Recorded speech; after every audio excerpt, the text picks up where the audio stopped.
মানুষ একেবারে নিকৃষ্ট পাপ, তো জেনা করলেই জাহান্নাম। এই হাদিস আমার জানা নাই। আব্দুল্লাহ ইবনে মাসউদ রাদিয়াল্লাহু তাআলা আনহু বলেন যে হাদিস বলতে বলতে থেমে গিয়েছি এতদূর আপনাকে আসার জন্য, যে তিন শ্রেণী মানুষের জন্য জান্নাত হারাম। এক, মুদমিনুল খামরিন, নিয়মিত পান বিড়ি জর্দা গুল সিগার যারা পান করে তাদের জন্য জান্নাত হারাম। আরে কত বড় কথা! যে ব্যক্তি পান বিড়ি জর্দা গুল সিগারেট বিক্রি করে তাদের জন্য কি বলেন? বলেন না, জান্নাত হারাম। তারা জান্নাতে যাবে না, তার মানে যাবে কোথায়? জাহান্নামে। মানুষ কত বড় ডাকাত হলো এই বাক্য শোনার পরেও দোকানে পান বিড়ি জর্দা গোল সিগারেট বিক্রি করে। মানুষ কত বড় অমানুষ হলে, মানুষের পাশ যদি থাকে, বোধোদয় যদি থাকে, বোধগম্যতা যদি থাকে, এই বক্তব্য শোনার পরে, এই বাক্য শোনার পরে মানুষ কি করে পান বিড়ি জর্দা গোল সিগারেট খায়? খায় কি করে? আমি বলছি না, স্বয়ং কে বলছে? মুহাম্মদুর রাসূলুল্লাহ সাল্লাল্লাহু আলাইহি সাল্লাম, যার একটা কথায় আপনি এত কঠিন রোদ্রের মধ্যে 30 দিন আপনি 14 ঘন্টা না খেয়ে রোজা করেছেন। একদিনও লুকিয়ে বাড়িতে পানি পান করেননি, যে কেউ নাই একটু পানি পান করে নিয়ে কথা বলেননি। ওই ব্যক্তির একটা বাক্যের কারণে আপনি 30 বছর বয়সের ছেলে, আপনি 20 বছর যাবৎ ফজরে একা উঠে উঠে সালাত আদায় করতে যাচ্ছেন। ওই ব্যক্তির একটা কথার কারণে 7 লাখ টাকা 8 লাখ টাকা খরচ করে হজ করতে যাচ্ছেন। ওই ব্যক্তির একটা কথার কারণে আপনি এই যে সিয়ামে আরাফার দিনের ফজিলত পাওয়ার জন্য এই কষ্টময় দিনেও আপনি রোজা করার জন্য প্রস্তুতি গ্রহণ করছেন। ওই ব্যক্তির একটা কথা শোনার কারণে আপনি 30 লক্ষ টাকা খরচ করে, এমন লোক আছে যে 1 কোটি টাকা খরচ করে বিভিন্ন দেশের বিভিন্ন প্রান্তে কোরবানিকে পৌঁছে দিচ্ছে না? তো সেই ব্যক্তি তো এই কথা বললো, তিনি তো এই কথা বললেন, কি বললেন? সালাসাতুন কাদ হারাম আলাইহিম মিন জান্নাহ, 3 শ্রেণীর মানুষের জন্য জান্নাতকে হারাম করে দেওয়া হয়েছে। এক, মুদমিনুল খামরিন, নিয়মিত পান বিড়ি জর্দা গুল সিগারেট যারা খায় তারা জান্নাতে যাবে না, যাবে না। এটাই চূড়ান্ত সিদ্ধান্ত, এটাই চূড়ান্ত সিদ্ধান্ত।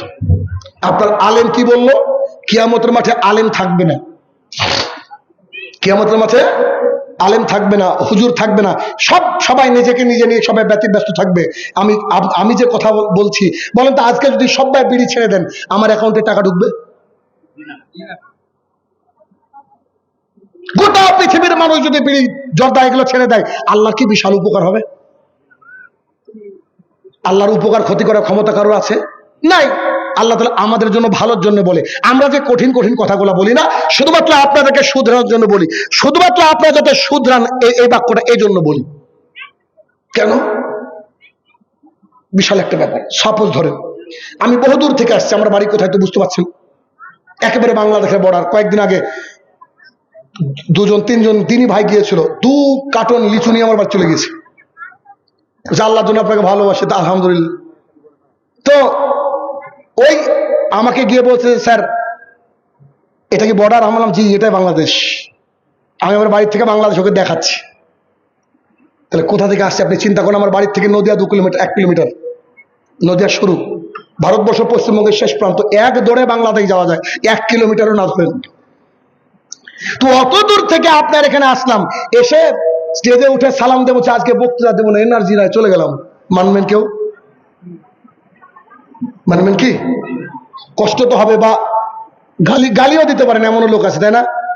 তো মূল মাকসাদ, উদ্দেশ্য কি? বক্তৃতা, তাই না? আমাদের কুল কায়নাতে সবার উদ্দেশ্য জান্নাত না?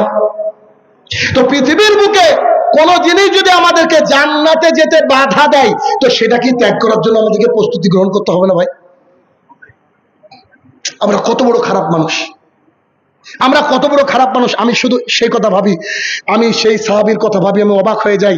একজন সাহাবী উহুদের ময়দানে রাসূলুল্লাহ সাল্লাল্লাহু আলাইহি ওয়াসাল্লামকে এভাবে ধরে আছে, এভাবে।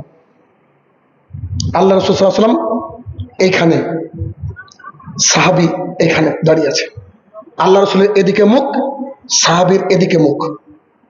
রাসূল সাল্লাল্লাহু আলাইহি ওয়াসাল্লাম এভাবে দেখছে যুদ্ধের পরিস্থিতি কি। তো সাহাবী উঠে বলছেন, আল্লাহ রাসূল, আপনার প্রতি আমার মা বাপ কুরবান হয়ে যাক, খবরদার আপনি উকি মারবেন না। আল্লাহি আল্লাহর কসম করে বলছি, আপনার প্রতি আমার মা বাপ কোরবান হয়ে যাক, আপনি উকি মারবেন না। কেন? যদি বাই চান্স একটা তীর আপনাকে লেগে যায়, আমি নিজেকে সহ্য করতে পারবো না, আমি আমার নিজেকে বুঝাতে পারবো না। আপনি একটু খবরদার উকি দিবেন না, আমি আপনাকে ভালোবাসি, আমি আপনাকে জান দিয়ে রক্ষা করব। যখন যুদ্ধ শেষ, তখন আবু বকর রাদিয়াল্লাহু তাআলা রাসূল সাল্লাল্লাহু আলাইহি ওয়াসাল্লাম বলছে, আবু বকর আমাকে ছেড়ে দাও। আরে আমার না হয় দাঁত ভেঙে গেছে, তোমাদের বন্ধুকে দেখো তার পিঠে তীর বেঁধেছে, ইতিহাসগণ বলছে তার পিঠে তীর পড়েছিল 82টা। তীর পড়ার পর তিনি এভাবে রাসূল সাল্লাল্লাহু আলাইহি ওয়াসাল্লামকে হেফাজত করেছে। এই সুযোগ বৈরগাছি, মুর্শিদাবাদ, মালদা, গোটা পৃথিবীর মানুষের এখন যদি চায় হবে। আল্লাহ রসুলকে এভাবে প্রোটেক্ট করতে চায়, আমরা হবে? বলেন। আরে আবু লুলু নামে একজন ব্যক্তি একটা এতিম বাচ্চার সাথে, একটা এতিম লোকের সাথে ঝগড়া লাগিয়েছে।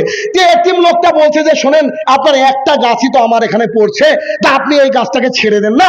আপনি যদি গাছটাকে ছেড়ে দেন, আমার বেড়াটা সুন্দর হয়। বেড়া বুঝেন তো কি বলেন আপনারা? বেড়াই তো বলেন বোধহয়। হ্যাঁ, তো বেড়াটা সুন্দর হয়, আপনি একটু ছাড়েন না। তো সেই লোক বলছে না, আমি বেড়া ছাড়বো না, এটা আমার গাছ না, ছাড়বো না। তো সেই ব্যক্তি আল্লাহ রসুলের কাছে গিয়ে বলছে, আল্লাহ রসুল সাল্লাল্লাহু আলাইহি সাল্লাম, আমি বলছি যে এই একটা গাছ যদি ও আমাকে দিয়ে দেয় অথবা আমি কিনে নি, আমার কাছে বিক্রি করুক, তো রাজি হয় না। আবু লুলুকে রাসূল সাল্লাল্লাহু আলাইহি সাল্লাম ডেকে বলছে, আবু লুলু, জি বলেন, তুমি দাও না, গাছটা একটা দাও না, একটা তো গাছ, তোমার তো কত গাছ, কত বড় বাগান। তো আবু লুলু বলছে আমি দেব না।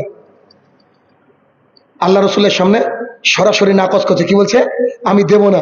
তো রাসূল সাল্লাল্লাহু আলাইহি ওয়াসাল্লাম বলছে, যারা এই বিষয়ে ফায়সালা করে দেবে, এই গাছটা কিনে দেবে, তাদের জন্য জান্নাতে একটা খেজুর গাছের ব্যবস্থা আমি মুহাম্মদ সাল্লাল্লাহু আলাইহি ওয়াসাল্লাম করব। কটা খেজুর গাছ হবে জান্নাতে বলেন না? একটা। সঙ্গে সঙ্গে পাশ থেকে একজন সাহাবী, যার নাম হচ্ছে আবু দাহদা রাদিয়াল্লাহু আনহু, একেবারে ভিতরে লিখে রাখেন তো নামটা, দেখেন তো নামটা, আবু দাহদা, দারদা নয়, আবু দাহদা রাদিয়াল্লাহু তাআলা আনহু উঠে বলছে, আল্লাহ রসুল কি বললেন? যদি ওকে গাছটা কিনে দেওয়া যায়, তার বিনিময়ে জান্নাতে একটা খেজুর গাছ পাওয়া যাবে? জি। আল্লাহ রসুল, এটা যে কেউ যদি কিনে দেয় তার জন্য পাওয়া যাবে নাকি ওদের দুজনের মধ্যে? বুঝে যে কেউ। আবু দাহদা রাদিয়াল্লাহু তাআলা আনহু বলছেন, আল্লাহ রসুল সাল্লাল্লাহু আলাইহি সাল্লাম, আপনি তো জানেন মদিনার বুকে আমার একটা বাগান আছে, যে বাগানের মধ্যে আমার একটা বাড়ি আছে, যে বাগানের মধ্যে আমার রেস্টিং প্লেস আছে, বিশ্রামের জায়গা আছে, যে বাগানের মধ্যে নলকূপ আছে, যে বাগানের নাম গোটা মদিনাবাসী, মক্কাবাসী জানে, যে বাগানের খেজুর বিখ্যাত, আপনি নিজেও খেয়েছেন, কোটি কোটি টাকা দাম। আল্লাহ রসুল, খেজুরের বাগানটা আমি দিয়ে দিলাম, খেজুরের বাগানটা দিয়ে দিলাম একটা খেজুরের গাছের বিনিময়ে। তো ওই যে আবু লুলু বলছে, ফাজলামি করে একটা সীমা আছে।